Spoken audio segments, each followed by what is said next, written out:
Hello, everyone. My name is Clawmaster, and I'm here with another episode of Behind the Scenes, Episode 3 of my online miniseries that I conducted of The Adventures of Clawmaster, or the pre-sequel to the supposed debut of Clawmaster.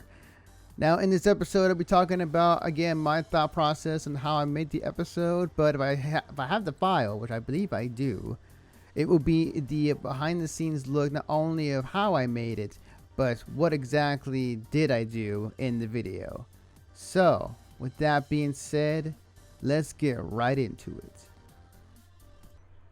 Alright, so in terms of episode 3 idea, so what the episode was about was, again, another week, another trying to figure out what type of way I can expand the lore in.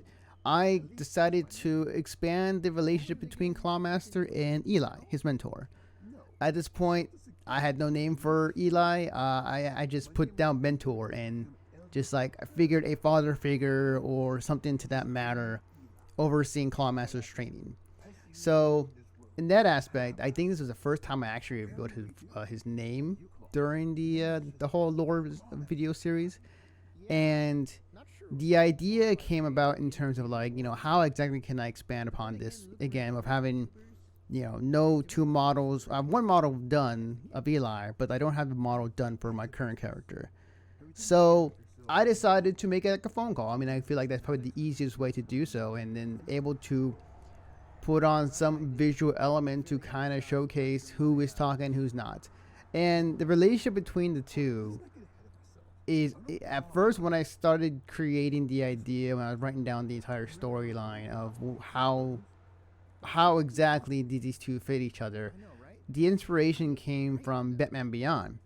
In terms of Clawmaster is pretty much Terry McGinnis, and Eli is Bruce Wayne, old man Bruce Wayne, I should say, and kind of the back and forth banter in that aspect, and I started from there, but I kind of leaned into Clawmaster again. He's a cocky type, kind of being kind of the annoying person to Eli.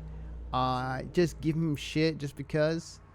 And it's not that like he gives him shit because he wants to, but he gives him shit because he loves him. To him, Eli is pretty much his father. So that type of relationship, I kind of went in that direction, and that's why you see in the video, in terms of, this back and forth between the two, and him calling him old man, and just like these quick quirks, kind of like it almost. If it's not Batman Beyond, I can think of, it's like Batman Beyond plus Spider-Man and oh man, what's his name?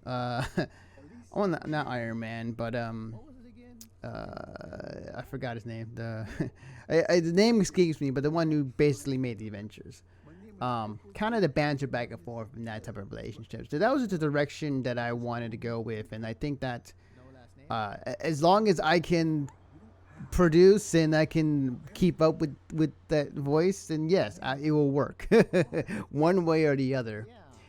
So again, a cell phone call between the two, and subtitles in terms of like hey, he's talking to him, he's talking to you, and the thing that I also wanted to throw in there is, and it very much was inspired by Iron Man. It is shown much more in episode 4. Was the idea of the whole scene where Iron Man in Iron Man 1, I want to say, where he gets his suit, like he's about to go in it, and it's an entire process of each plate put it into his body, and like it's a really cool scene. You have the screen pan around of him, the suit coming onto him and just forming his suit, and it's really cool to look at. That was the idea I had in mind when it came to the end scene of this episode, where you see a sneak peek, you see like a loading bar, and then able to see afterwards the schematics per se, in terms of the full character reveal. And this was actually the first episode where, because at this time I had received, I want to say a day or two ago, the commission I got on Skeb, which I will go ahead and make sure to show the person who did the art, which is awesome. Thank you again.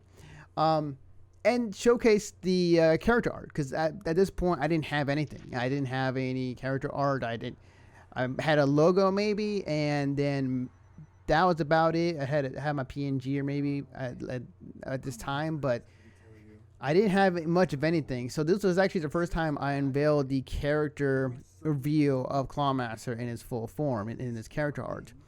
So that was really cool to see, and I really enjoyed the characterization of him, and I really enjoyed it in the kind of direction that my VTuber model is going to be. And yeah, like once his character art was shown in a sketch, you see like the Tony Stark hologram schematics pop up on screen as it reveals his what he looks like, and then it snaps from that into the debut day, which didn't happen. But that was the general direction that I wanted to. This very much was establish more of a relationship lore episode between the two characters, and then on top of that, reveal character art of what Clawmaster officially looks like, using a type of Iron Man schematic sci-fi method, which I really dig, and it's really cool to look at. So with that being said, let me go ahead and show you how this is done. I believe I did this in After Effects in Premiere Pro, but let me double check and I'll be right back. Alright, so here is the behind the scenes look, and I believe this is the After Effects version. For, I don't want to say disclosure, but I honestly prefer After Effects more Premiere Pro, just because I've been using it longer and it allows me to do a lot more stuff. But I use both for obvious reasons. So I guess the first thing I want to say is that obviously if you're going to showcase who is talking, there are multiple ways to do it. I think the easiest way to do it would be having some sort of audio visual aspect. I said that in the last episode, but basically audio waves in terms of who's talking, so that you know who exactly is talking. And so, as I said before, in terms of color, the color association when it comes to these characters, Clawmaster again red, Eli, which I kind of said was already blue, like the villain, a different shade of blue. But for this instance, I just kept it blue just to make it easier on people who want to see it. So, obviously, we have them talking. This is basically the main part of it. And then there's this part of it that also as well. So the center part that was done in Premiere Pro in terms of why you don't see that thing popping up. And part of the reason for that direction is I was thinking of how would a iPhone or a cell phone be today. And obviously it's a dumb question to ask, but yes, I thought about it. And obviously the thing I needed to do was make that same notification in terms of when it pops up, you see the face, you see the buttons to answer the call, and then what it looks like afterwards. And I'll show you that in Premiere Pro version. But in this After Effects version, we got two lines here, both red and blue, both audio. So what I did is I had recorded separate lines for each character. I put them together in After Effects. Actually, if you wanted to see, here are the different lines I said in for Clawmaster's part, and then I'm gonna get rid of that real quick, and then here was Eli's lines. So I went to Audacity and I recorded each line separately, and I put them together in After Effects, so they have to go back and forth. Easy thing to do, nothing too complicated there. Now the next thing would be the red solids, which one is, I believe one is actually cover overlay. Okay, they both are. Okay. Yeah. So each one are solids, essentially. Like they're basically, I can actually show you. Oops, that is a masking. I don't want to do that. Hang on, click out of there. Okay. Yeah, this basically is what this is.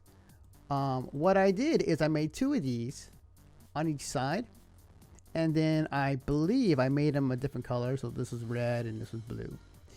And what I did afterwards is hang on, actually bring it up.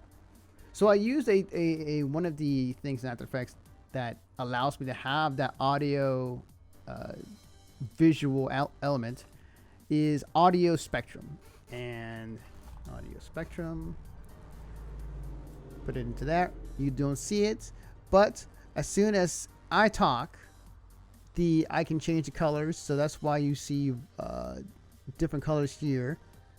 But I turned it to red for Clawmaster and blue for Eli. And I didn't do much other than expanded when he's talking. See how A, it's more glowing, and B, it's a bit more out there in regards to the lines. I made sure that it's much more apparent that whenever somebody's talking, that it's very visually obvious, because prior to this, if you just put the audio clip with audio spectrum, you're only going to see maybe like that by default, and I'd rather make it obvious in terms of who's speaking. So I expanded the frequency bands and the maximum height, and therefore you see this back and forth much more visually I won't say impressive, but visually better than if it was by itself. And back and forth they go, they talk. Nothing really too complicated other than that. Adjusted a few things, make sure the glow was happening. I think the glow, if I'm not mistaken, yeah, it was the outer glow. Yeah, I put that on here. Yep, put it to screen. Yeah, so did the same thing for these 2, just to make it more what's the word I'm looking for? Make it more cool, or I'm not quite sure. To me, it looks cool. Like in terms of like what exactly I'm going for. Just like without it. Hang on. Yeah, thank you, After Effects. Without it, this is what it looks like. Kind of bland, honestly. Now it's cool. I can't really explain it other than the fact that it just visually looks better, honestly. Almost like a visual night show or at a nightclub type of deal.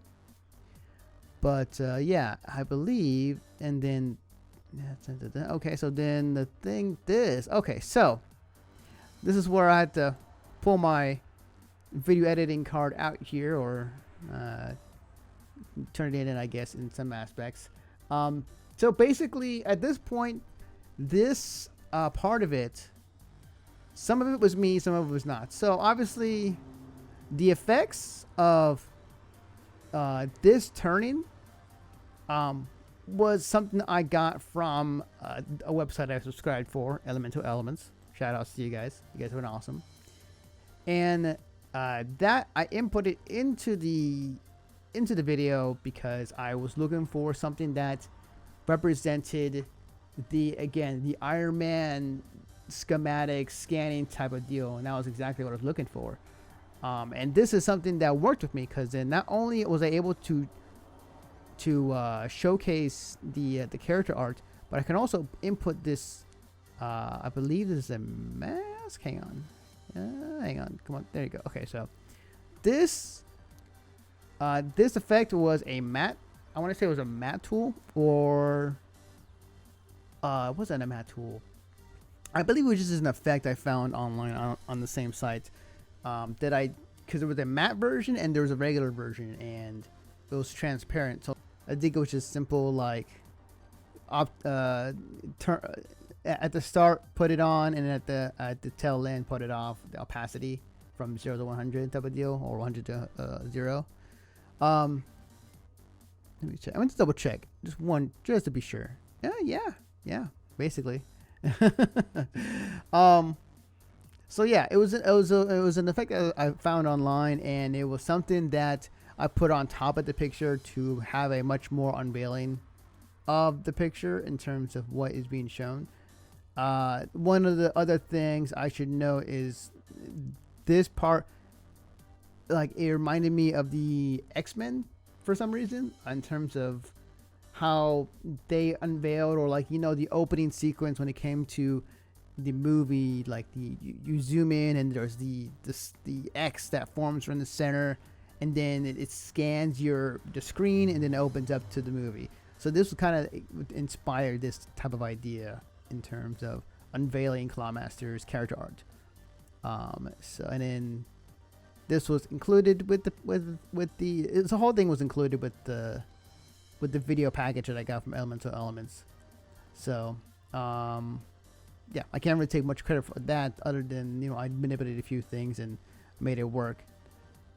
But yeah, nothing else to say there other than yeah, it looks cool, looks awesome.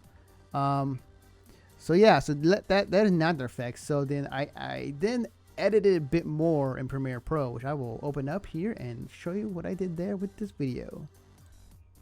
Well, as I was looking for my file, I had the file, but the timeline's missing, so I have no idea why that's happening. Anyways, well, what I can tell you exactly what I did on top of whatever I did with the edits in After Effects was basically I zoomed in on the picture, on the last picture, as you see here in the clip as it goes on behind me, and basically zoomed in for a brief period, showing a bit more of the model rather than just a flat screenshot, rather than just like a zoom in on the torso, on the head, and just to get more details regarding like what exactly it looks like.